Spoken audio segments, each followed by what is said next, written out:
Don't you dare pretend you didn't know what you were doing, my mother screamed through the phone, her voice so shrill I had to hold it away from my ear. We're family, Meredith. You can't just abandon us because your feelings got hurt. I sat there in my home office, watching the April rain lash against the windows of my Chicago suburban home, feeling a toxic cocktail of numbness and white-hot rage swirling inside me. My entire understanding of my family, what I thought was an unshakable foundation of love and support, had just shattered before my eyes. All because of a series of WhatsApp screenshots my brother Nathan had accidentally sent to our family group chat instead of the private one called Family ATM that he shared with our parents. My name is Meredith Calloway. I'm 35 years old, and until yesterday, I believed I was simply being a dutiful daughter by helping my parents enjoy their retirement. After graduating with my MBA, I spent 5 years at a major marketing firm before launching my own digital marketing agency. When the business really took off 5 years ago, I started sending my parents extra money each month, $3000 to be exact.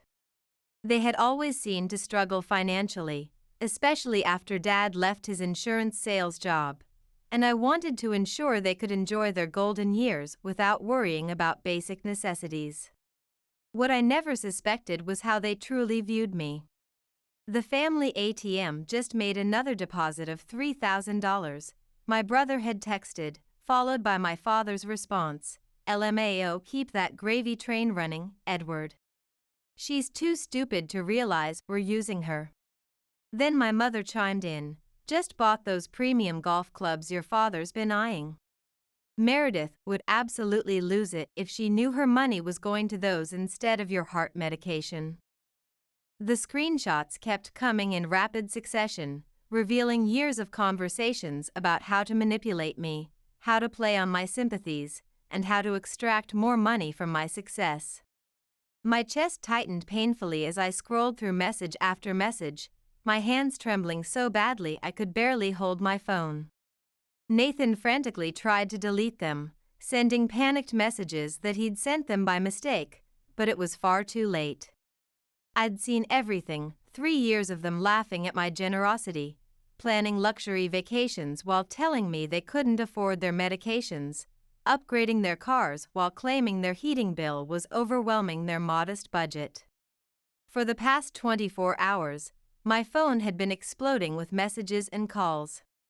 My father insisted they were just having a little fun, my mother claimed I was taking everything out of context, and Nathan swore he was just going along with it to keep peace in the family. But their own words had exposed the ugly truth in vivid, unmistakable detail. The rain intensified outside, pounding against the windows like my racing heartbeat, perfectly matching the emotional storm raging inside me. I'd been financing their lavish retirement for years, thinking I was helping them merely survive, while they had been living extravagantly, laughing behind my back at how easily they could manipulate their stupid successful daughter who ran her own company but couldn't see what was happening under her nose. The betrayal cut deeper than any knife ever could. A sharp knock at the door interrupted my spiral of thoughts. I crossed the room, still clutching my phone like a lifeline, peering through the peephole. Nathan stood on my porch, completely soaked from the downpour, his expression a mixture of desperation and guilt. I felt my jaw clench involuntarily, a muscle twitching in my cheek. I wasn't prepared for this confrontation, but perhaps it was time to hear what he had to say. After all, I had plenty to say myself. I opened the door just enough to see him clearly but blocked the entrance with my body. What do you want? Nathan looked utterly miserable, rain dripping from his hair onto his already soaked jacket. His eyes were bloodshot either from crying or lack of sleep, possibly both. Meredith, please, can I come in? I can explain everything. It's not what you think. Explain what exactly? How you've all been laughing at me for years. I thrust my phone in his face, the screen displaying one of his texts from the previous July, just told Meredith that Dad needs dental surgery again. Watch how fast she transfers the money. I could feel my voice rising with each word, my carefully maintained professional composure crumbling. Is this what family means to you? It's not what it looks like, Nathan pleaded, his voice cracking with emotion. Mom and Dad, they started it, and I just went along with it. I didn't know how to stop it once it began. So you were just following orders like some kind of financial Nazi? The words came out razor sharp, harsher than I'd intended, but the dam had broken. I've been sending $3,000 every month, Nathan. That's $36,000 a year for 5 years. Do you have any idea what that adds up to while you've been playing store manager and barely making rent? Nathan looked down at his feet, water pooling around his shoes on my welcome mat. I know it's a lot. I know you've been generous. $180,000, Nathan. $180,000. I shouted, the numbers burning in my throat. And that doesn't even include the extra for Dad's supposed medical expenses or Mom's broken furnace last winter. My stomach twisted violently as I remembered canceling my first real vacation in 3 years to send them an extra $5,000 for a furnace that apparently never needed replacing.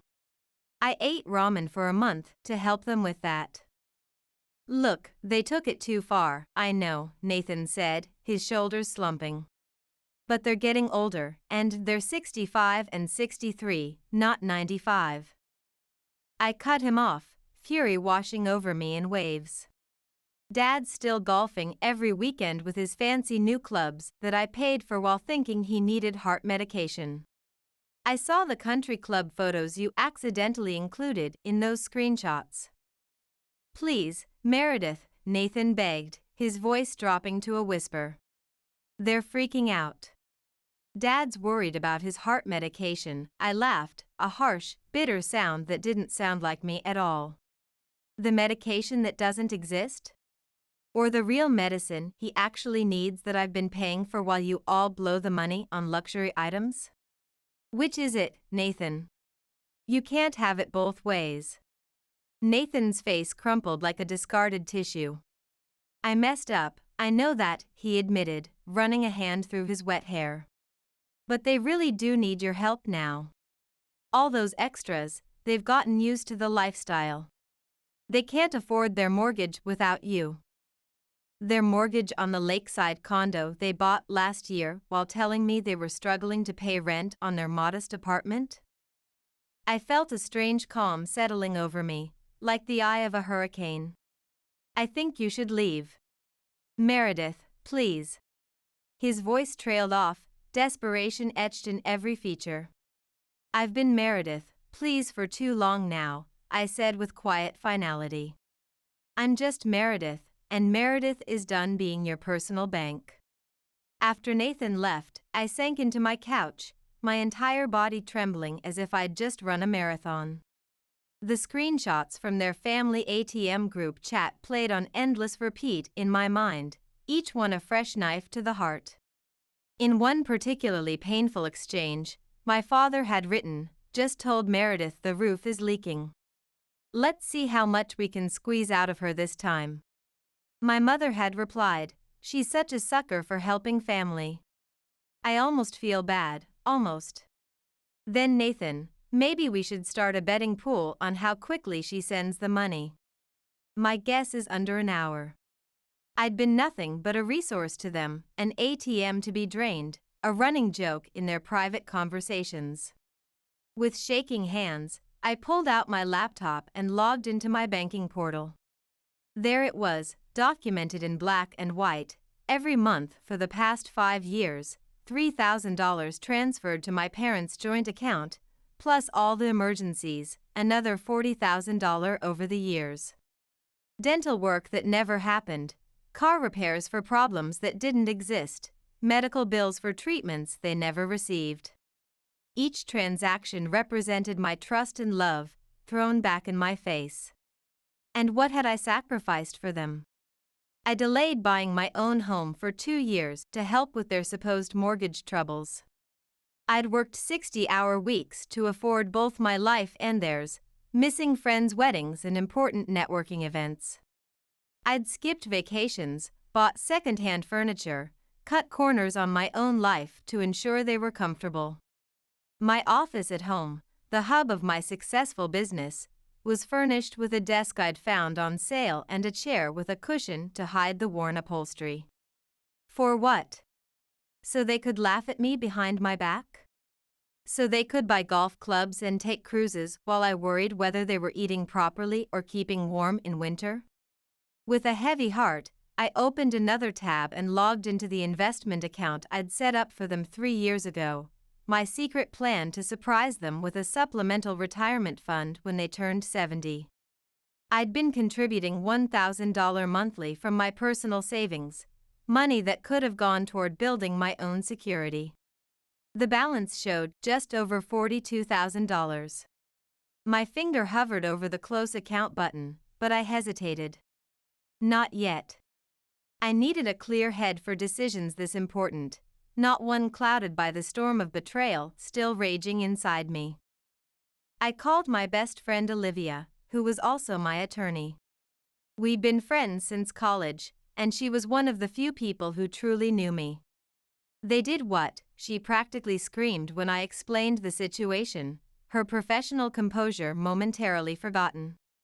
"I know," I said, my voice hollow and distant even to my own ears. "I've been an idiot. 5 years of being their personal bank, and all along they were laughing at me." "No, Meredith," Olivia said firmly, her tone softening with compassion. "You've been kind and generous. They're the ones who should be ashamed of themselves. You were being a good daughter, they were being terrible parents." "I don't know what to do," I admitted, the weight of indecision pressing down on me. Part of me wants to just cut them off completely, slam the door, and never look back. Another part wants to confront them face to face and hear them try to explain themselves, to watch them squirm as they attempt to justify years of manipulation. "Before you do anything," Olivia cautioned, her practical nature taking over, "we need to review what you've set up for them legally. Are they on any of your accounts, insurance policies, or that retirement supplement you mentioned? We need to get a complete picture of how financially entangled you are." A cold realization washed over me. I hadn't even considered all the ways we were financially entangled beyond the monthly transfers. In addition to the investment account, I'd added them to my premium health insurance policy as dependents 2 years ago. My father's heart medication, which I now seriously questioned the existence of, was covered under my plan. They were also the primary beneficiaries on my substantial life insurance policy that came with owning my business. "I need to untangle all of this," I said aloud, the enormity of the situation suddenly hitting me. "One step at a time," Olivia counseled in her measured attorney voice. "First, gather all documentation of what you've given them, bank statements, texts asking for money, everything with a date and dollar amount. Second, make a comprehensive list of all financial connections you need to sever. Third, decide if and how you want to communicate with them about why you're doing this. This isn't just emotional, Meredith, this is financial self-protection." As I hung up, my phone immediately buzzed with a text from my mother. "Your father is extremely upset. His blood pressure is through the roof because of your behavior. We need to talk now."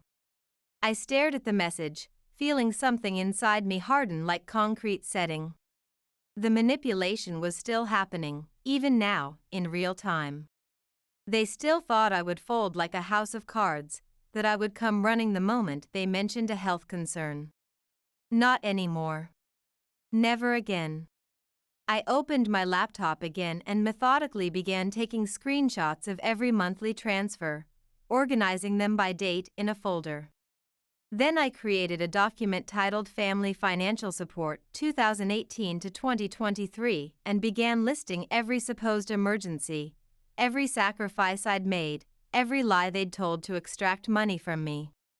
The document grew longer and longer as memories flooded back, the vacation to Spain I'd cancelled when they claimed they couldn't pay property taxes, the designer furniture I'd coveted but passed on to send them emergency dental money, the countless nights I'd worked until midnight to afford supporting 2 households. By the time I finished, the document was 12 pages long, with dates, amounts, and their corresponding messages requesting funds. The truth was inescapable, laid out in black and white. I wasn't just hurt, I was done being used. The next morning I woke up with a clarity I hadn't felt in years. My path forward was suddenly crystal clear, like someone had wiped fog from a window. Before doubt could creep in, I called my office, telling my assistant I needed a personal day.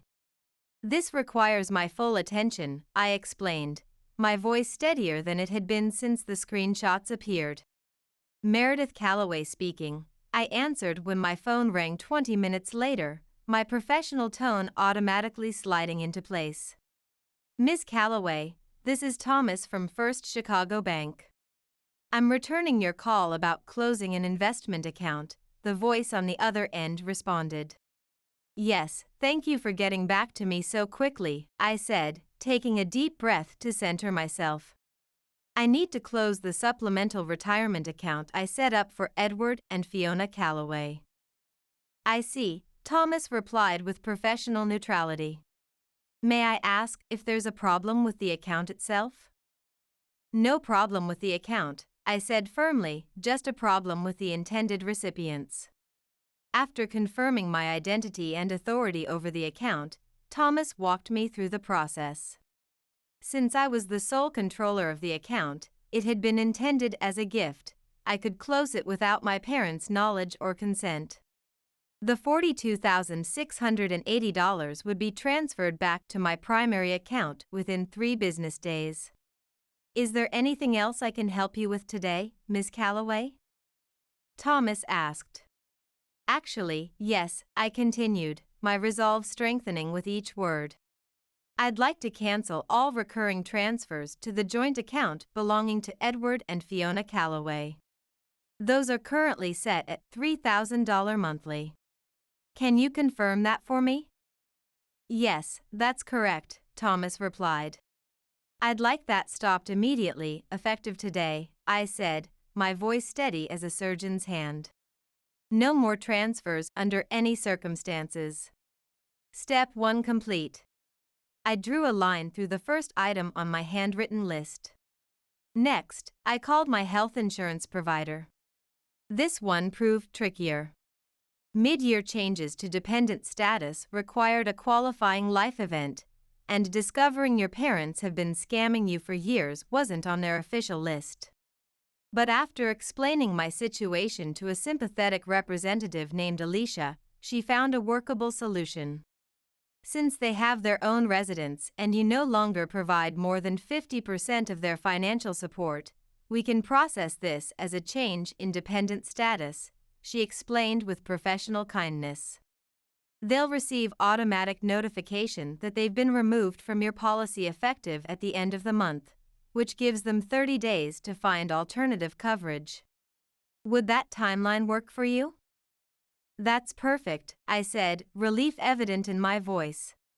Thank you for understanding this difficult situation. Family situations can be complicated, Alicia said gently. Been there myself. Is there anything else I can help you with today? Step 2 complete. Another line crossed through my list. The life insurance policy proved to be the easiest change. A simple online form removed my parents as beneficiaries and replaced them with a local children's charity supporting foster kids. By noon, I'd systematically dismantled every financial connection to my family except one, my brother Nathan's student loan, which I'd been paying for the past 3 years. He still had 2 years of payments left at $580 monthly. That one gave me pause. Nathan had participated in the deception, yes, but he'd also seemed genuinely remorseful on my doorstep. Had he been pressured by our parents, or was he simply sorry he got caught? Did his apology deserve any consideration? My phone pinged with a text from Nathan. Mom and Dad are freaking out. Dad says his prescription refill was denied at the pharmacy. What did you do? That answered my question. Not a word of apology or understanding, just more pressure to restore the flow of money. The message was clear: fix this inconvenience you've caused us. I replied with cold precision: their consequences are not my problem anymore. My phone immediately lit up with Nathan's name. I sent it to voicemail without a second thought. With methodical focus, I opened my email and composed a formal letter to my parents, attaching the 12-page document I'd created the night before. I titled it simply Financial Support Provided 2018 to 2023. The email read, Edward and Fiona, attached is a comprehensive accounting of the financial support I have provided over the past 5 years, totaling $221,800. You have been removed from my health insurance policy effective May 31st, and the retirement account has been closed. Your duplicity has been documented with screenshots of your own messages revealing how you have systematically manipulated and deceived me while mocking my generosity behind my back. Do not contact me again unless it is to repay what you have taken under false pretenses. Meredith Calloway. I read the email over twice, attached the document, and hit send with a firm click. Step 3 complete. With methodical precision, I blocked their numbers on my phone, removed them from all my social media accounts, and sat back in my ergonomic chair, feeling both utterly exhausted and strangely liberated. For the first time in years, my money was truly my own.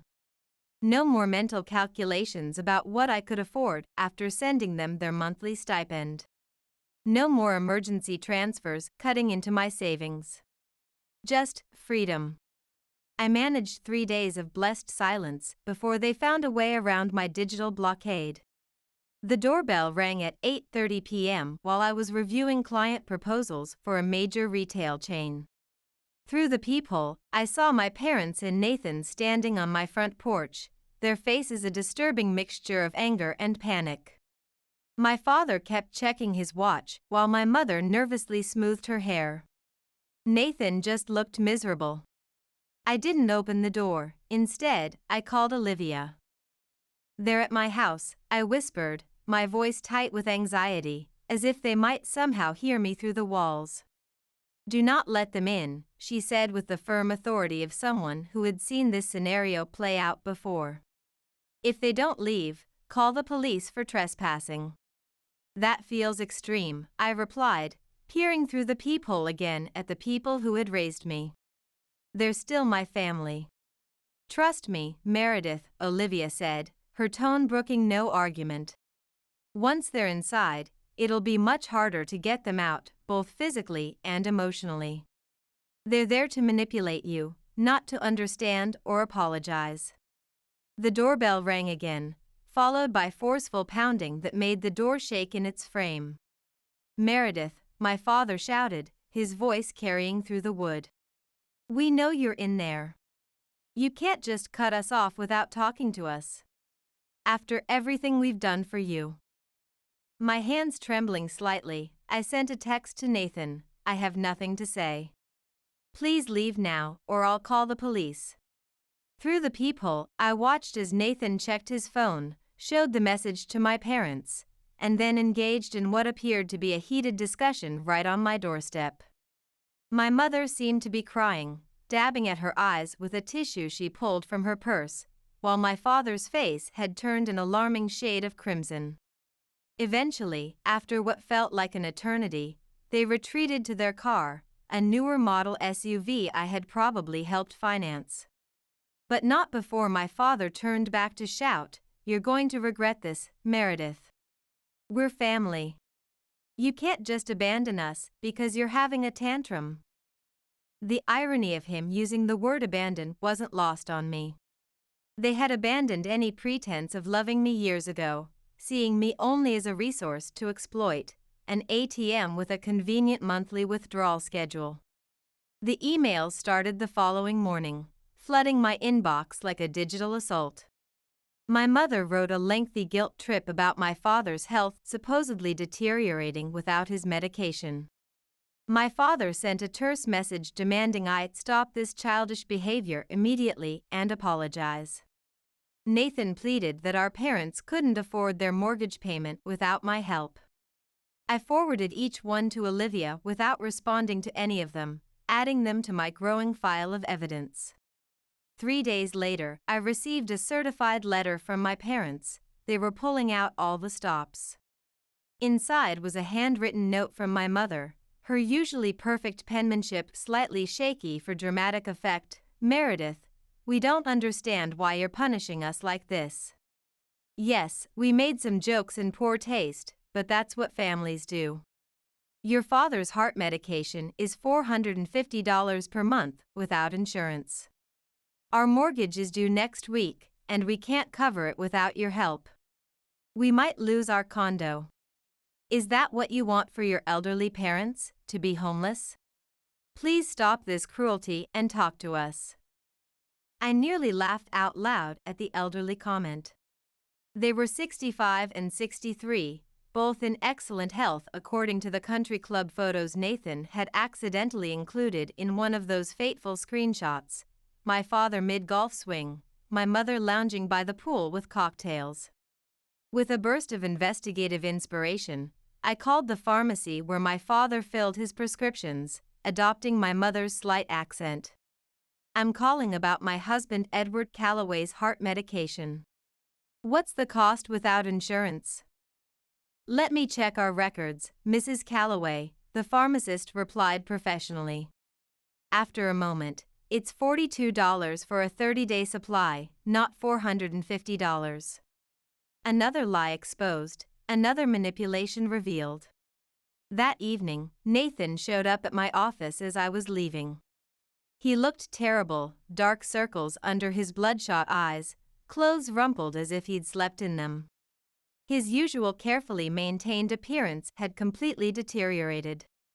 Meredith, please, he said, stepping directly in front of me, blocking my path to the parking lot. They're falling apart.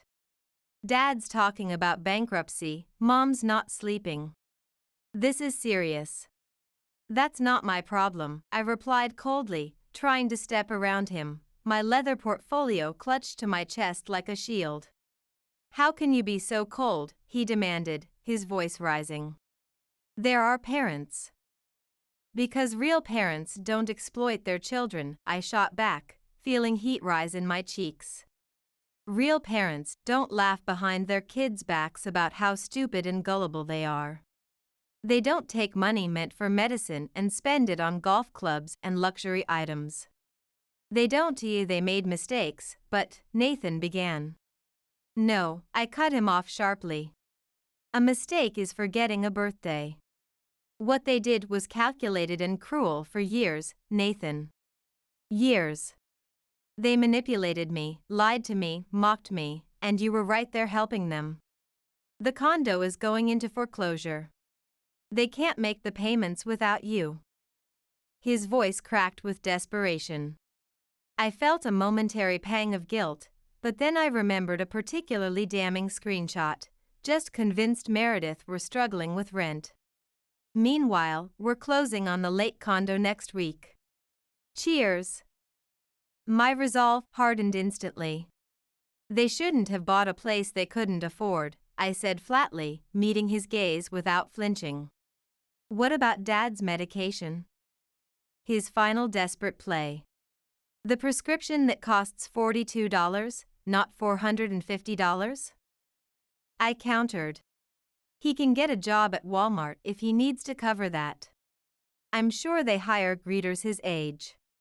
Nathan's eyes widened in shock. How did you? I did my research. No more lies, Nathan. I walked past him to my car, keys already in hand. Tell them to look into government assistance programs. That's what they're there for. Meredith, he called after me, real panic in his voice now. They're talking about moving in with me. I can't handle that. My apartment barely fits me.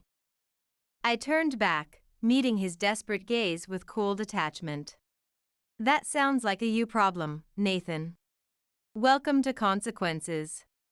2 weeks after cutting my family off, I was sitting in a therapy session I'd finally scheduled for myself. Dr. Harper, a woman in her 50s with kind eyes and a no-nonsense demeanor, listened attentively as I recounted the whole sordid story, from the first accidental screenshots to my current emotional turmoil. Every day I swing between feeling strong and feeling horrible, I admitted, twisting a tissue between my fingers. Like yesterday, I found out from a mutual friend that my parents had to cancel their country club membership. I actually felt guilty about it for hours, even though I know that club was probably funded with my money in the first place. That's entirely normal, Dr. Harper said reassuringly. You're grieving the family you thought you had, which includes grieving the role you played as their supporter. That role gave you a sense of purpose and identity for years. But they didn't deserve my support. I protested, the tissue shredding in my hands. They were using me. They were laughing at me while taking my money. Both things can be true at once, Dr. Harper pointed out gently. They didn't deserve your support, and you can still feel loss about no longer providing it.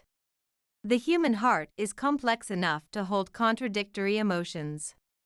I pondered that while she continued. The role of family provider clearly became part of your identity over time.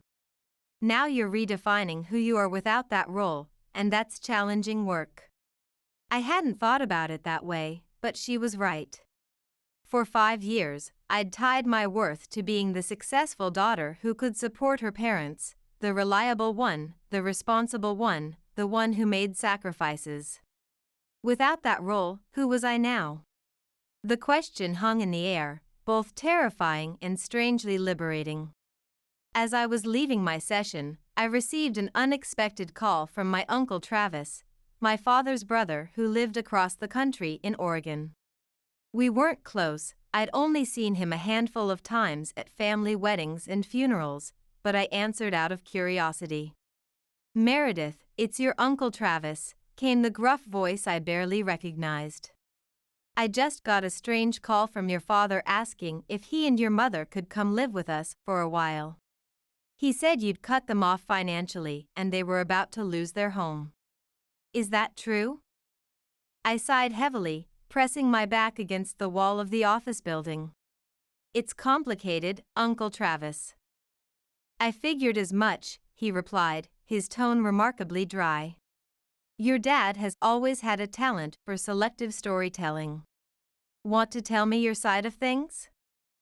So I did, explaining everything from the WhatsApp screenshots to the lies about medical expenses, the lake house purchased while claiming poverty, the golf memberships funded by my supposed medication payments. When I finished, there was a long, weighted silence. I'm not surprised, he finally said, his voice tinged with something between resignation and vindication.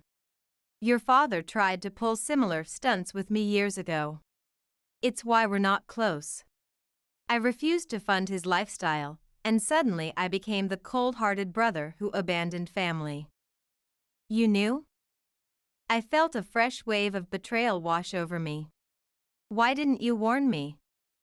Would you have believed me? He countered gently. They had you convinced they were struggling, and you were their financial savior. Sometimes people have to discover the truth themselves. It's the only way the lesson really sticks. He was right, I realized with a sinking feeling. I wouldn't have believed him. I'd have dismissed it as family drama or jealousy, maybe even reported back to my parents that Uncle Travis was saying terrible things about them. For what it's worth, he added after a moment, I told your father I wouldn't take them in. I suggested they downsize and live within their means like the rest of us do. How did he take that? I asked, already suspecting the answer. He hung up on me, Travis confirmed. Some things never change. After we disconnected, I felt strangely validated by the conversation. I wasn't crazy for cutting them off. I wasn't a horrible daughter for establishing boundaries. I was just the latest target of their long-running manipulation scheme, and I'd finally wised up. That evening I received a text from Nathan from a new number. Mom and Dad are moving into my spare room next week. They're selling the condo. Dad's furious about it. I can't believe this is happening. I didn't respond, though I found myself staring at the message for longer than I intended. 3 days later, another text arrived. The condo is officially on the market. Dad's car got repossessed yesterday. This is getting really bad. My finger hovered over the keyboard. I almost texted back, almost asked if they needed help with moving expenses, but then I remembered a particularly cruel screenshot where Nathan had written, "Meredith just called asking if Dad was doing okay after his doctor's appointment for the heart issue that doesn't exist." She's so gullible. They'd made their choices, all of them, and now they were living with the consequences. Week 3 of my new freedom brought an email from a name I didn't recognize, with the subject line "Message from your parents." Apparently, they'd enlisted a family friend to reach out since I'd blocked them everywhere else. The message detailed how they'd been forced to sell most of their furniture, how my father's health was supposedly deteriorating from the stress, and how they'd had to apply for food stamps, something my proud father considered deeply humiliating. The email concluded with, "They just want a chance to talk to you, to explain and apologize properly." I considered it for all of 5 seconds before hitting delete. Their idea of an apology would be whatever manipulation they thought might turn the money faucet back on. I was done being their personal bank, done being their ATM. For the first time in years, my money was going toward my future, a vacation I'd been dreaming about, renovations to my home office, retirement contributions for my future, not their pretend emergencies. The guilt was fading with each passing day, replaced by something unexpected, genuine freedom. 6 months after I'd cut off all contact, I arrived home from a business trip to Chicago to find my parents sitting on my porch steps. The sight of them there, uninvited and unexpected, sent a jolt through me. My father had visibly lost weight, his once proud posture now slightly stooped. My mother's carefully maintained blonde highlights had grown out several inches, revealing gray roots. They were both wearing clothes I didn't recognize, simpler, cheaper looking than their usual carefully curated attire. My first instinct was to turn around and drive away, to avoid the confrontation entirely. But Dr. Harper and I had discussed this possibility extensively in therapy. I was stronger now, more aware of their manipulation tactics. I could face them without being pulled back into their web of deceit. I parked in the driveway and approached slowly, my heart pounding against my ribs like a drum. "What are you doing here?" I asked, my voice steadier than I expected. My mother's voice cracked as she spoke. "Meredith, please. We just want to talk. We've learned our lesson." My father nodded, adding quietly, "These past months have been absolute hell." I studied them for a long moment, then unlocked my front door. "You have 5 minutes," I said, looking at my watch to emphasize the point. Inside, they perched awkwardly on the edge of my couch, the same couch I'd sacrificed a designer version of to send them money for emergency medical expenses. I remained standing, arms crossed over my chest, maintaining both physical and emotional distance. "We're sorry," my mother began, her hands twisting nervously in her lap. "We never should have taken advantage of your generosity like that." My father nodded solemnly. "We've lost everything, the condo, my car, our savings. We had to move in with Nathan, and his place is so small your mother has to sleep on a pull-out couch in the living room. The country club revoked our membership," my mother added, as if this were the gravest tragedy. "All our friends there, they don't call anymore. It's like we've become invisible. My medication costs have been terrible without your insurance, my father continued, his voice taking on that familiar wheedling tone I now recognized all too well. Medicare doesn't cover everything, you know. I listened to them list everything they'd lost, waiting for an actual apology, a genuine recognition of the pain they'd caused me. It never came. There was no "we're sorry we hurt you" or "we were wrong to mock you behind your back." Just a catalog of their hardships with the clear implication that I was to blame for their current situation. Is that it? I asked when they finally fell silent, my voice calm despite the disappointment coursing through me. We want to make things right, my mother said, leaning forward. We've really suffered, Meredith. We've learned our lesson. What lesson would that be? I asked, watching as they exchanged furtive glances. That we shouldn't have taken you for granted, my father finally said. I mentally translated, they should have been more careful about not getting caught. No, I said softly, shaking my head. You haven't learned anything at all. What do you mean? My mother asked, her voice rising with indignation. We came all this way to apologize. No, I corrected her. You came all this way to tell me how much you've suffered without my money. Not once have you acknowledged how your betrayal made me feel. Not once have you recognized the years of manipulation, the mockery, the lies. We said we're sorry, my father protested, his face reddening. For getting caught, maybe, I replied steadily. Not for what you did. I took a deep breath, centering myself before continuing. In the past 6 months, I've thought a lot about what a healthy family looks like. It's not this. It's not treating your child like an ATM. It's not mocking her behind her back and calling her stupid while spending her hard-earned money on golf clubs and country club memberships. My mother's face hardened, her mask of contrition falling away entirely. So you're just going to keep punishing us over a few jokes? This isn't punishment, I said, my voice gaining strength. This is me protecting myself from people who've repeatedly shown they don't have my best interests at heart. This is me choosing self-respect. We're your parents, my father said, as if that relationship alone excused everything they'd done. And I was your daughter, I replied, not your personal bank. I moved toward the door, opening it with deliberate calm. I wish you well, I really do. I hope you find a way to live comfortably within your means, but I can't be part of your lives anymore. The relationship we had wasn't healthy, and I deserve better. You can't mean that, my mother whispered, tears welling in her eyes, whether genuine or another manipulation tactic, I couldn't tell anymore. We need you. That's precisely the problem, I said, the revelation crystallizing as I spoke the words. You don't need me, you need what I can provide. There's a difference. My father stood abruptly, anger replacing his earlier show of contrition. So that's it? After everything we've done for you? I met his gaze steadily. What exactly have you done for me, Dad, besides take and take and take?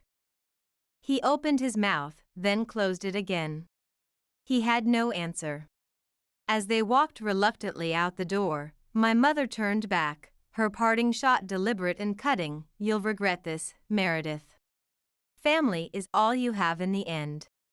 I shook my head, feeling oddly peaceful despite the confrontation.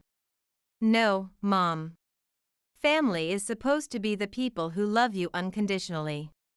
I've built that family with my friends and the people who truly care about me. What you offered was just a transaction. I closed the door gently and leaned against it, listening to their footsteps retreat down the path. I expected to feel guilt or grief, the emotions they'd conditioned me to feel whenever I didn't comply with their wishes. Instead, I felt an overwhelming sense of peace washing over me. The ATM was permanently closed, and for the first time in my adult life, I was truly free.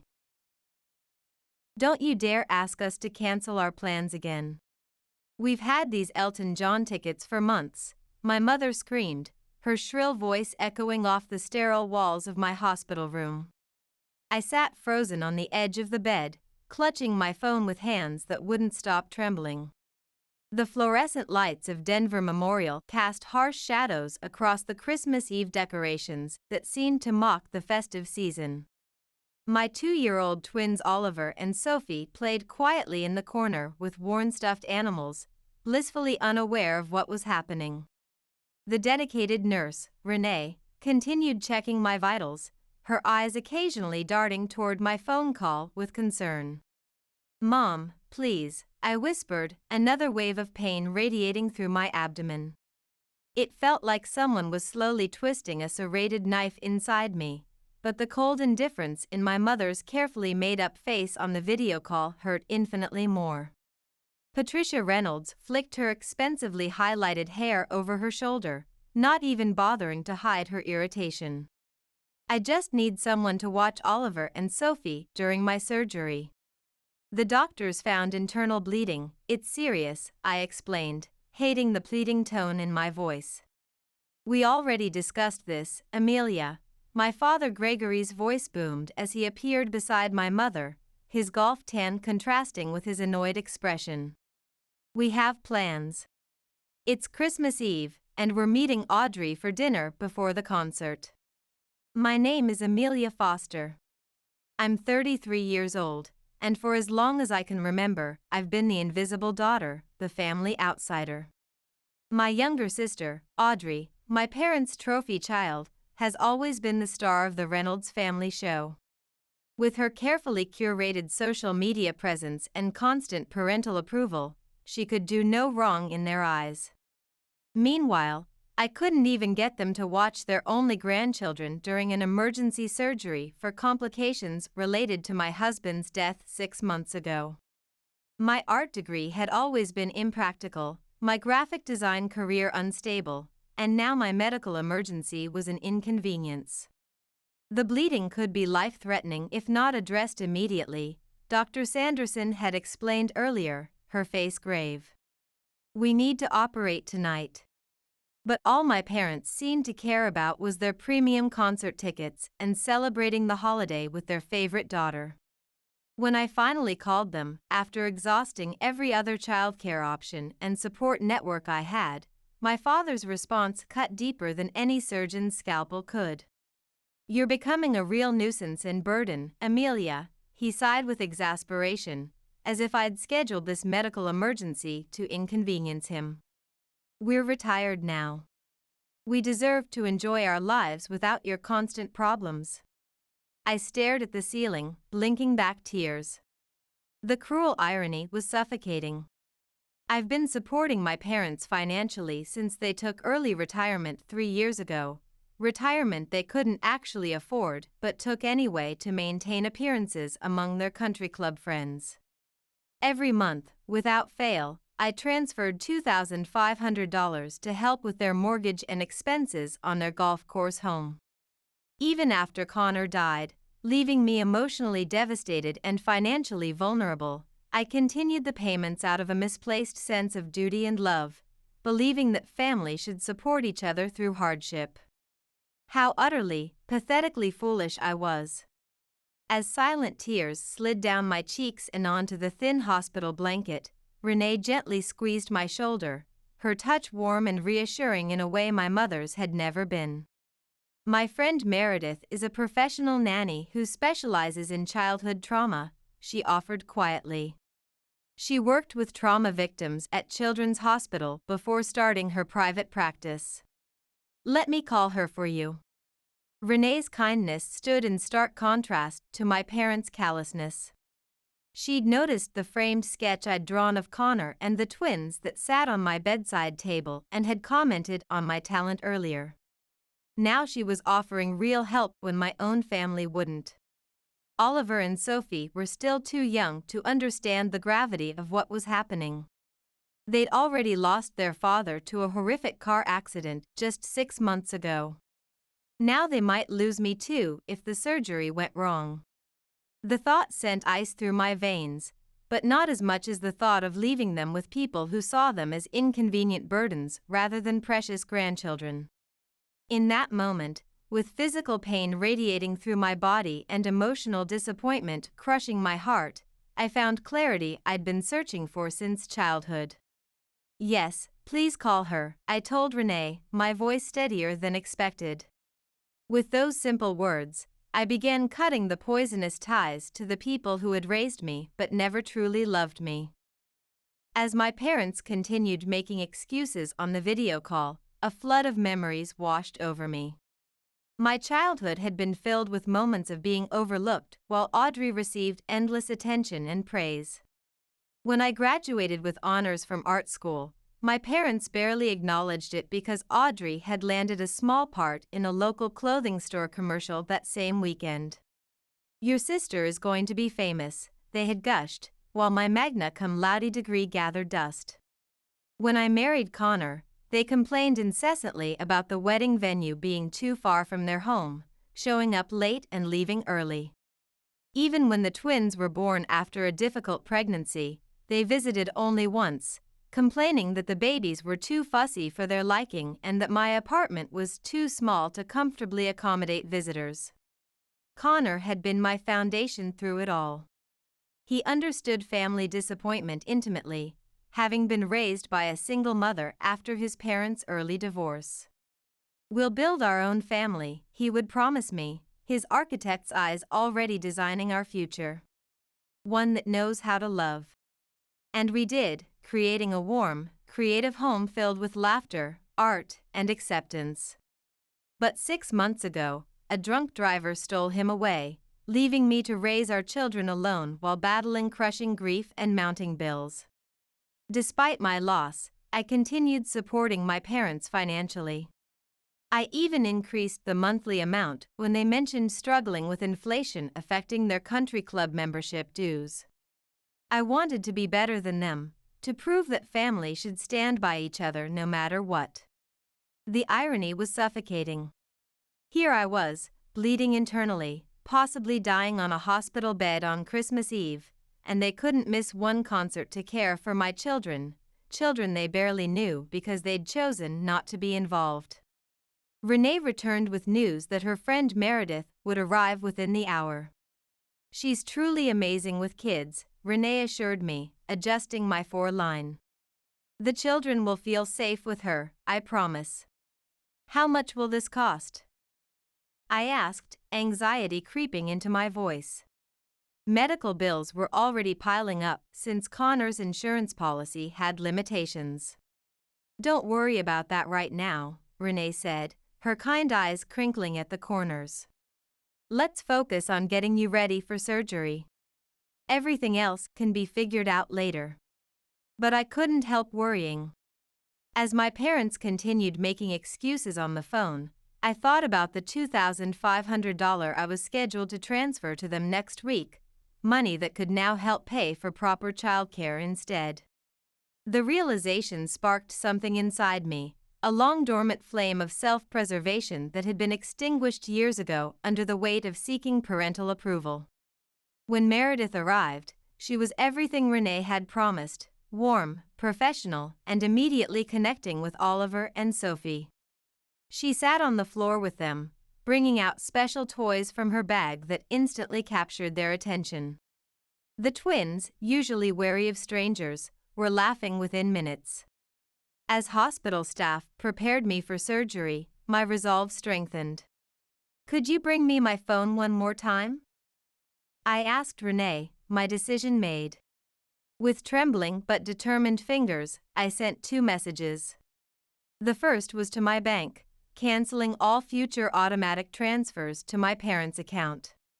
The second was to my parents: "I will no longer be providing financial support. My children and I deserve better than being your afterthoughts. Don't contact me again." As they wheeled me toward the operating room, the fluorescent lights blurring above me, I felt something unexpected cut through the pain and fear: freedom. For the first time in years, I had chosen myself and my children over my parents' demands. The surgery was successful but left me weaker than anticipated. I spent 5 days in the hospital, drifting between consciousness and hazy dreams, profoundly grateful for Meredith. She went above and beyond her professional duties, staying with Oliver and Sophie in my hospital room during the days and taking them to my apartment each night. Her gentle way with them brought me comfort when I was too weak to hold them. During one of my more lucid moments, my eyes caught sight of my phone screen continuously lighting up on the bedside table. I reached for it, wincing as the movement pulled at my stitches. 27 missed calls, 43 text messages, most from my parents, several from Audrey. The messages from my parents followed a painfully predictable pattern: initial confusion, "What do you mean you're cutting us off?" shifting quickly to anger, "After everything we've done for you," and finally descending into desperate pleas about their mortgage payment. Not once, not in a single message, did they ask how my surgery went or if Oliver and Sophie were okay. My father's final message was particularly revealing: "You can't just cut us off like this. We've planned a Caribbean cruise next month, and the tickets are non-refundable. What will we tell our friends at the country club?" I set the phone down, too tired to feel anything but a dull disappointment. Audrey's messages stood out in stark contrast. Her tone seemed genuinely confused. "Mom and Dad just told me you were having some minor outpatient procedure. What's going on? Why are they suddenly freaking out about money? Are you and the twins okay?" It dawned on me with sickening clarity that my parents had deliberately downplayed the severity of my medical emergency to Audrey, presenting it as routine to justify choosing their Elton John concert over their grandchildren's welfare. Despite the morphine fog, I decided to tell her the truth. My fingers moved slowly over the screen as I sent her the complete story: the internal bleeding, the emergency surgery, and our parents' refusal to help. I included screenshots of their messages for good measure. Her response came within minutes: "Oh my God, Amelia. I had absolutely no idea it was emergency surgery. They told me you were being dramatic about a routine checkup and using it to manipulate them. I would have canceled my shoot and watched Oliver and Sophie if I'd known, I swear. I'm so sorry I believed them." I stared at her message, tears blurring my vision. Audrey wasn't cruel or selfish at heart. She had simply been raised in an environment where she was taught that her needs and her parents' convenience came first. Perhaps this revelation would finally help her see Gregory and Patricia Reynolds for who they truly were, not the picture-perfect parents they portrayed on their heavily filtered Instagram accounts.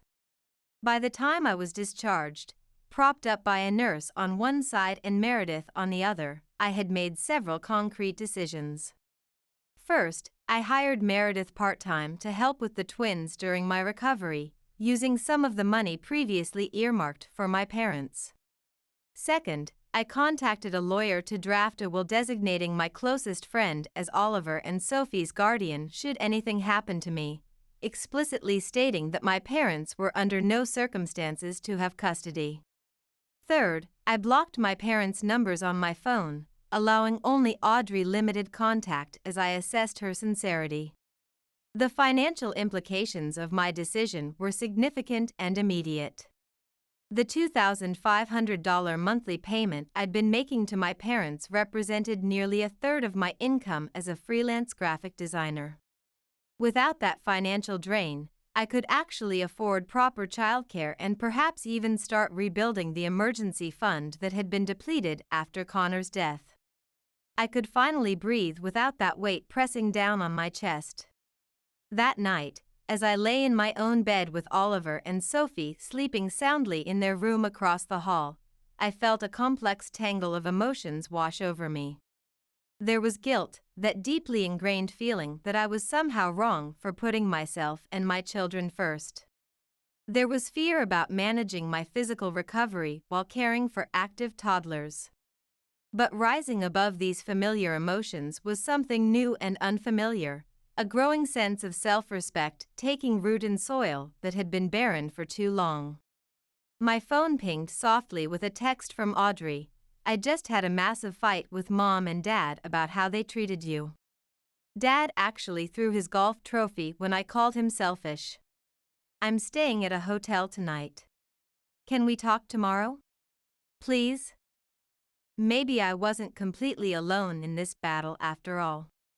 2 weeks after my surgery, I was slowly regaining my strength, though not as quickly as I'd hoped. The incision site still throbbed painfully whenever I moved too quickly or tried to lift anything heavier than a sketch pad. But I was managing better each day, carefully tracking my healing in the journal my doctor recommended. Meredith had been nothing short of miraculous, arriving each morning with a cheerful smile and endless patience for Oliver and Sophie's growing energy.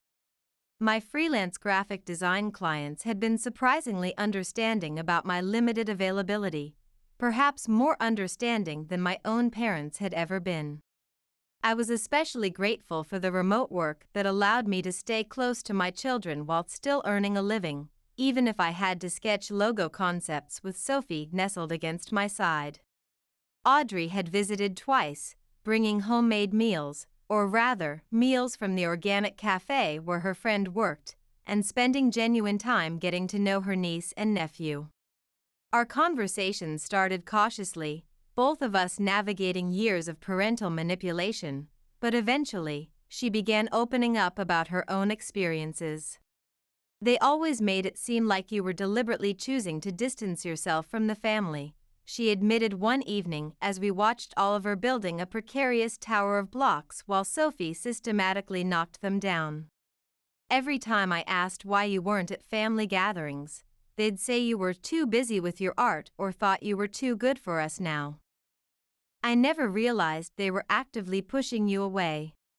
I studied her face, searching for the self-centered girl I'd grown up with, but instead seeing a young woman beginning to question everything she'd been told. While I wasn't ready to completely trust her yet, decades of being the family outsider had taught me caution. I appreciated her efforts at bridging the gap between us. Then came the knock at the door I had been half expecting yet dreading. Through the peephole, I saw my parents standing in the hallway of my modest apartment building. Patricia was clutching her designer purse like a shield, manicured fingernails digging into the expensive leather. Gregory stood beside her with his arms crossed over his golf polo, familiar impatience etched into every line of his face. I hesitated, my heart pounding against my still healing incision, before opening the door just enough to speak through the gap, keeping the security chain fastened. "What do you want?" I asked, my voice steadier than I expected, surprised by my own composure. "Amelia, darling, we've been absolutely frantic with worry," my mother began, her sugar-coated tone immediately raising every defense I had. Her carefully applied makeup couldn't hide the tightness around her eyes. "You haven't been answering our calls or texts, and we needed to make sure you and the little ones were all right." "We're fine," I replied flatly, noting she hadn't even bothered to use my children's names. "Now, if that's all."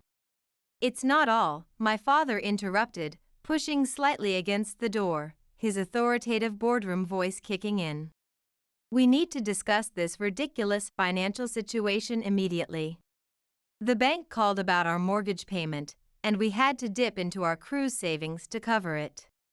Do you have any idea how embarrassing that was?" The sheer audacity was breathtaking. No questions about my surgery or recovery. No concern for their grandchildren. Just demands about money and complaints about their social embarrassment. "I told you I'm cutting financial ties," I said, feeling a surge of resolve strengthen my spine. "I meant it." "But sweetie," my mother pleaded, her voice rising to that manipulative pitch I'd known since childhood, "we've come to depend on that money. Your father and I adjusted our entire lifestyle based on your commitment to help us. What about our agreement?" "My commitment?" I echoed in disbelief, a bitter laugh escaping my lips. "I've been sending money out of misplaced guilt and obligation, while you couldn't even watch your grandchildren during my emergency surgery that could have left them orphans. My father's face darkened with rage, his carefully maintained country club composure cracking. That's not fair, Amelia. We had plans. Do you expect us to drop everything whenever you have a problem? Plans more important than my children's safety? More important than my life? I shot back, my voice rising with every word, surprising even myself. Do you have any idea what the doctors told me? There was a significant chance I might not survive that surgery. Did you even bother to ask a single question about my condition? Their silence, that telling, damning silence, was answer enough. They hadn't asked because they simply didn't care enough to ask. We made one simple mistake, my mother whispered with dramatic flair, her hand fluttering to her throat in a practiced gesture I'd seen countless times. Are you really going to punish us like this? Over one lapse in judgment? This isn't punishment, Mom, this is consequence, I replied, a strange calm washing over me as decades of fog finally cleared from my vision. I've spent my entire life seeking your approval and support, rearranging myself into shapes you might finally love. And in my moment of greatest need, when I could have died on that operating table, you chose Elton John tickets over helping me and your grandchildren. We're your parents, my father interjected, his tone shifting to that authoritative voice he used to demand respect. You owe us some basic consideration. And I'm a parent too, I countered, standing straighter despite the pain pulling at my incision. That's why I know with absolute certainty that I would never, ever treat Oliver and Sophie the way you've treated me. Not for a single day of their lives. As if summoned by her name, Sophie toddled into view from behind me, her small arms wrapped tightly around her favorite stuffed elephant, its fabric worn from constant love. My mother instantly switched tactics, her expression morphing into sugary sweet grandmother mode. There's my precious angel, she cooed, bending down with exaggerated enthusiasm. Grandma brought special presents for you. She reached into her designer bag, pulling out a small package wrapped in shiny paper. Sophie, unfamiliar with these relative strangers who had visited only once in her 2 years of life, backed away instinctively. She pressed against my legs, looking up at me with confusion and uncertainty clouding her innocent eyes. I think you should leave now, I said quietly but firmly. When I'm ready to talk, if I'm ever ready, I'll reach out to you. But the money, my father started, his priorities crystal clear. Is no longer your concern, I finished, gently closing the door on their stunned faces. The next morning brought another round of knocking. This time my parents had brought reinforcements, my Aunt Vivian, my mother's older sister, who had always positioned herself as the self-appointed family peacemaker and mediator.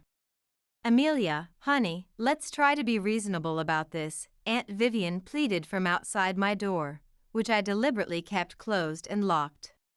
Your parents are really struggling without your financial help. Can't we all talk this through like adults? They managed their finances perfectly well for decades before I started helping them, I replied through the door, keeping my voice steady. They chose early retirement knowing their savings weren't adequate. That was their decision, not mine. My mother's voice broke in, higher pitched and more desperate than the day before. We made those retirement decisions because you promised to help us. We've had to cancel our cruise, and now the bank says we might lose the house. Is that what you want? Their attempts at manipulation were so painfully transparent now that I'd stepped back from the thick fog of guilt they'd surrounded me with for years. When had I ever promised lifetime financial support? I'd offered to help temporarily after their early retirement, but somehow that had conveniently evolved in their minds into an expected permanent arrangement, an entitlement. Mom, Dad, I'm recovering from major surgery and caring for 2 toddlers who just lost their father 6 months ago. This conversation is over, I said firmly before walking away from the door, the sound of their continued knocking and pleading fading as I went to check on Oliver, who was waking from his nap. Later that day, while Sophie and Oliver were playing with building blocks on the living room floor, my phone exploded with notifications. I opened my email to find a group message from my father addressed to the entire extended family, including cousins and distant relatives I barely knew. The message detailed in dramatic terms how I had heartlessly abandoned them in their time of desperate need after they had sacrificed everything for me throughout my life. The email conveniently omitted their refusal to help with the twins during my emergency surgery, instead painting me as an ungrateful daughter who had suddenly and cruelly cut them off without reason or warning. What they hadn't anticipated, however, was the swift and decisive backlash. My cousin Liam, who lived near my parents and knew their spending habits well, replied to the entire group, "Uncle Gregory, didn't you just purchase a new boat last month? And Aunt Patricia, wasn't that a brand new diamond tennis bracelet you were showing off on Instagram during Thanksgiving dinner? #retirement goals was your hashtag, I believe." Other family members quickly chimed in, many privately messaging me to ask for the full, unfiltered story. Even Aunt Vivian called me directly after learning more details from Liam. "I had absolutely no idea about your emergency surgery," she admitted, her voice heavy with embarrassment. "They told me you were just being overly dramatic about some routine outpatient procedure and using it as an excuse to punish them financially." Meanwhile, Audrey had fully taken my side after witnessing our parents' behavior firsthand. She arrived at my apartment carrying groceries and her laptop, determined to help me craft a response. Together, we wrote a single factual reply to the family email thread that simply stated, "I recently underwent emergency surgery with a significant risk of complications. My parents refused to watch my children during this time because they had concert tickets they didn't want to miss.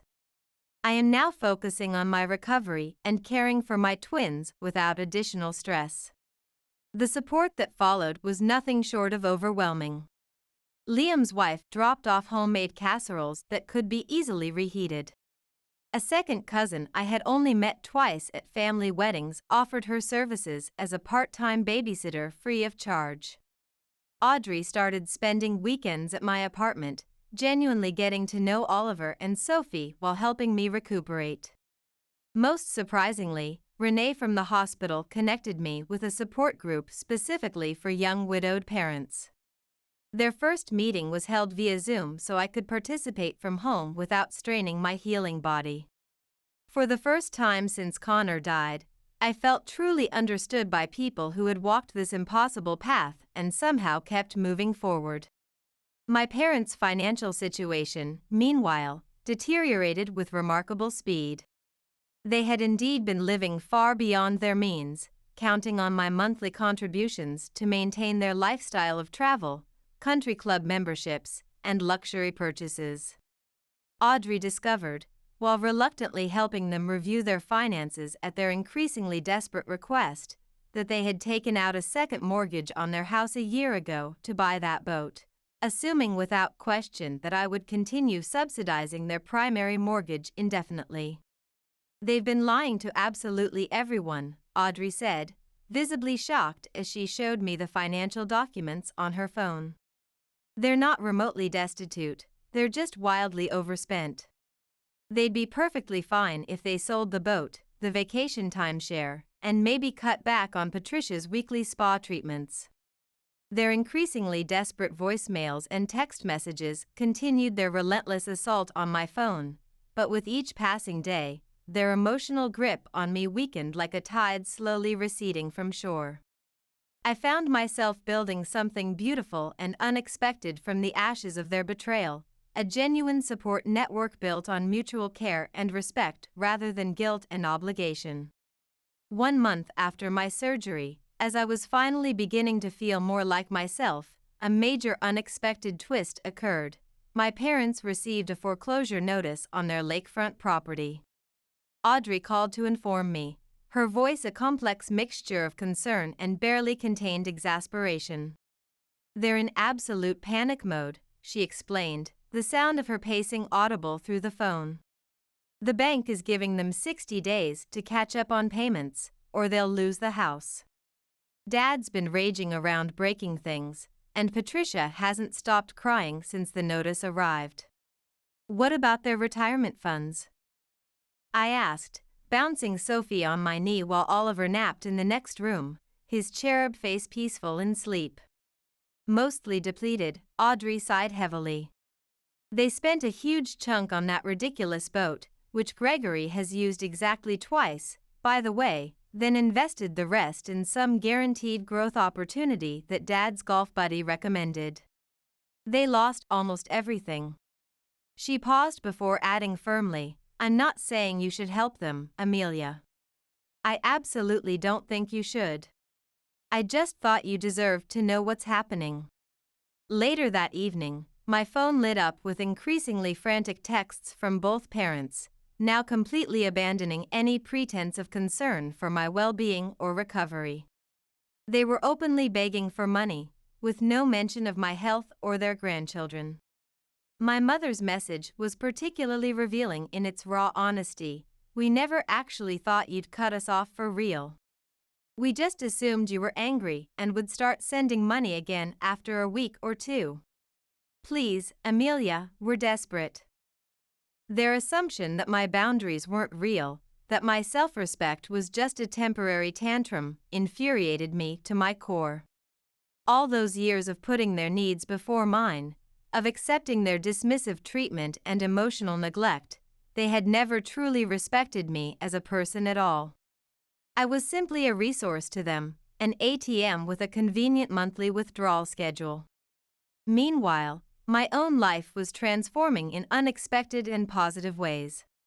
The widowed parents support group had become an essential lifeline, connecting me with others facing similar challenges who understood the unique pain of raising young children alone. Through them, I met Camila, a compassionate real estate agent whose husband had died of lymphoma 2 years earlier, leaving her with a 3-year-old son. Over coffee while our children played together, she helped me consider options I hadn't thought possible or dared to imagine. "You could sell this apartment and use the equity to buy a small house in Riverside Heights," she suggested, pulling up listings on her tablet. "The mortgage payments would actually be less than your current rent, and the schools are excellent. Plus, the children would have a yard to play in." Inspired by Camila's practical advice and the creative talents Connor had always encouraged in me, I'd also started a small side business designing memorial websites, modeled after the one I'd created for Connor during those first raw weeks of grief. Several members of my support group had commissioned sites to honor their own lost partners, and word was spreading through referrals. For the first time since becoming a widow, I felt a sense of purpose beyond mere day-to-day survival. The stark contrast between my personal growth and my parents' financial collapse became even more apparent when they showed up unannounced at my apartment again one Tuesday afternoon. This time they arrived with detailed spreadsheets of their debts and a financial plan printed on expensive paper. "We need exactly $144,000 to catch up on the mortgage and avoid foreclosure," my father explained, his usually authoritative tone now tinged with unmistakable desperation as he spread the documents across my coffee table. I invited them in, not out of obligation or pity, but because I was genuinely curious to hear their perspective now that they were truly facing consequences for their financial decisions. "What about selling the boat?" I asked logically, gesturing for them to sit at my small dining table while I remained standing. "We'd take a significant loss on it," my father protested, as if this were an unreasonable suggestion rather than the obvious first step. "And the timeshare in Hilton Head?" "You could sell that," I suggested. "We've tried calling around, but the market is terrible right now," my mother added quickly, adjusting her still expensive watch. "Besides, those are our retirement luxuries. We worked our whole lives for them." I almost laughed at the utter absurdity. They're luxuries you simply cannot afford. We could easily afford them with your help, my father countered, his tone hardening as his sense of entitlement reasserted itself. It's honestly the least you could do after everything we've done for you throughout your life. What exactly have you done for me? I asked quietly, the simple question hanging in the air like a challenge between us. The twins chose that perfect moment to toddle into the room, Oliver clutching his favorite toy truck while Sophie babbled happily about the picture she'd colored. My parents' expressions softened instantly in a well-practiced performance. There are our precious little angels, my mother cooed with exaggerated enthusiasm, reaching for Sophie, who promptly hid behind my legs, peering out with suspicious eyes. They don't know you, I stated simply, placing a protective hand on Sophie's head. You've seen them, what, 3 times in their entire lives? You chose not to be involved. That's completely unfair, my father protested, his face flushing. We're very busy people. Too busy for your only grandchildren? Too busy to help your daughter through emergency surgery that could have killed her, but somehow not too busy to drive across town asking for money? I observed calmly. I think that says absolutely everything about your priorities. My mother's face crumpled dramatically, though whether from genuine emotion or calculated manipulation, I couldn't definitively tell anymore. Without your help, we'll lose everything we've worked for, she whispered, dabbing at her eyes with a monogrammed handkerchief. I lost my husband, I replied, my voice steady and clear. My children lost their father 6 months ago. We survived that unimaginable pain. You'll survive downsizing to a condo. 3 months after my surgery, my parents faced the inevitable. They were forced to sell their house to avoid foreclosure. Audrey kept me updated on their situation, though I maintained my emotional distance for my own well-being. They had managed to find a modest 2-bedroom condo, significantly downsizing from their 4,000-square-foot lakefront property with its sweeping views and private dock. My father had reluctantly sold his barely used boat at a considerable loss, and they had finally unloaded the Hilton Head timeshare for a fraction of what they'd originally paid. They're actually blaming you entirely for their financial problems in front of everyone, Audrey informed me during one of her weekly visits, while helping Sophie build a tower of blocks. It's absolutely bizarre to watch. They tell anyone who will listen that you cruelly abandoned them after supposedly promising lifelong financial support. Let them talk, I replied, feeling surprisingly unbothered by their narrative. The truth speaks for itself eventually. And it did. My extended family had largely rallied around me after learning the full story of my emergency surgery and my parents' refusal to help. Even my father's sister, who had always automatically taken his side in family disputes, called to express her support after hearing about their prioritizing concert tickets over their grandchildren's welfare during a life-threatening medical crisis. Meanwhile, my own situation had improved dramatically in ways I couldn't have imagined. Camila from my support group had helped me find and purchase the charming 3-bedroom bungalow in a family-friendly neighborhood with excellent schools.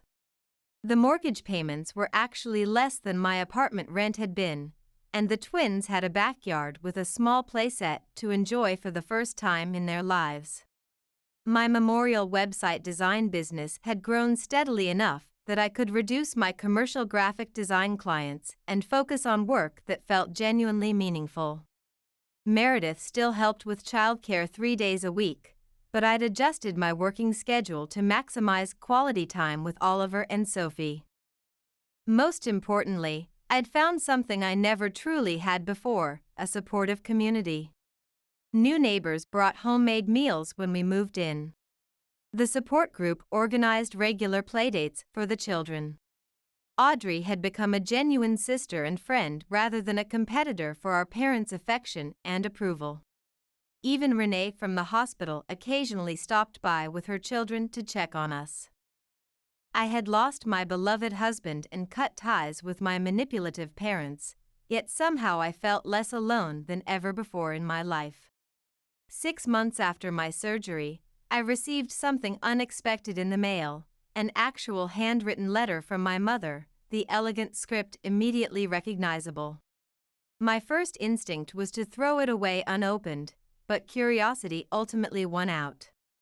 Inside was something I'd never seen before in my 33 years, what appeared to be a genuine apology. "I've had time to reflect deeply on my behavior," she wrote in careful penmanship. "Watching you build a successful life without our help or input has forced me to confront some painful truths about myself as a mother. I realize now that I was jealous of your independence and resilience. I resented that you didn't seem to need me the way I needed my own mother, but now I see that you did need me, just not in the ways I wanted to be needed. When you asked us to care for Oliver and Sophie during your surgery, you were reaching out in genuine need, and we failed you completely. I am deeply, truly sorry." The letter continued for several pages, explaining in detail how they had completely restructured their finances and lifestyle. My father had taken a part-time job at a local hardware store, something I would have previously thought his pride would never allow. They had sold most of their remaining luxury items and were living modestly for the first time in decades. Surprisingly, she didn't ask for money or even explicit forgiveness, just acknowledgement that I'd received her apology. After reading it twice, I showed the letter to Audrey during her next visit. She read it carefully, her expression skeptical. "They've been talking about writing to you for weeks," she revealed, handing back the pages. "Dad was strongly against it at first, said it was humiliating, but I think he's starting to see things differently too, especially after his heart scare last month." "Heart scare?" I asked, feeling a flicker of concern despite everything. "Just high blood pressure and chest pains, but it genuinely scared him," Audrey explained, helping Oliver with a puzzle. "The doctor was pretty blunt about his stress levels and lifestyle. He's on medication now and actually following doctor's orders for once. I think facing his own mortality has humbled him, at least a little bit." I wasn't ready to respond to the letter immediately. I needed time to process my tangled feelings. Was this genuine remorse or just another, more sophisticated manipulation tactic? Had they truly changed at their core, or were they simply adapting their strategy now that direct demands had failed? That night, after the twins were asleep, I pulled out a box of old family photos I hadn't looked at since cutting ties. Behind the carefully posed smiling faces at graduation parties and holiday gatherings, I saw patterns I'd been blind to before. My parents had always been performers first and foremost, expertly playing the role of perfect, successful parents while subtly centering their own needs and desires. The photos showed a consistent pattern: me on the periphery, Audrey centered, our parents beaming with pride at social occasions where other people could see them. A full year after my surgery, I finally agreed to meet my parents at a neutral location, a quiet cafe near my new home. The twins were spending the afternoon with Audrey. I wasn't ready for a family reunion, not yet. When they arrived, I barely recognized them. My father seemed physically smaller somehow, his once commanding posture replaced by a more stooped, humbler demeanor. His previously perfect golf tan had faded, and he'd lost weight. My mother's designer clothes and carefully maintained appearance had been exchanged for simple, practical attire, no flashy jewelry, minimal makeup, hair styled simply. We sat in awkward silence, coffee cups untouched between us, until my father did something I had never witnessed in my entire life. He cried. Not performative tears, but deep, body-shaking sobs that he tried unsuccessfully to suppress. "I've been a terrible father," he admitted when he could finally speak, his voice breaking with each word. "And an even worse grandfather.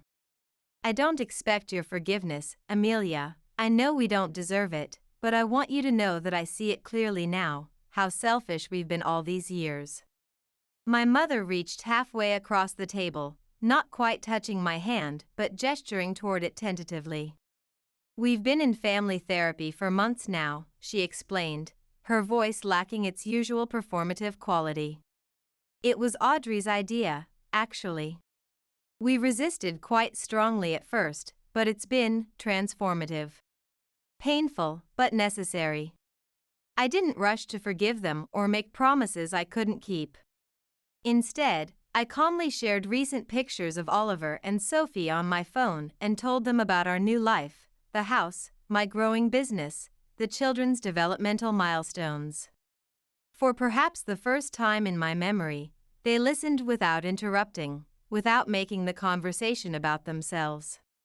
As our awkward meeting drew to a close, my father looked up, his expression hesitant.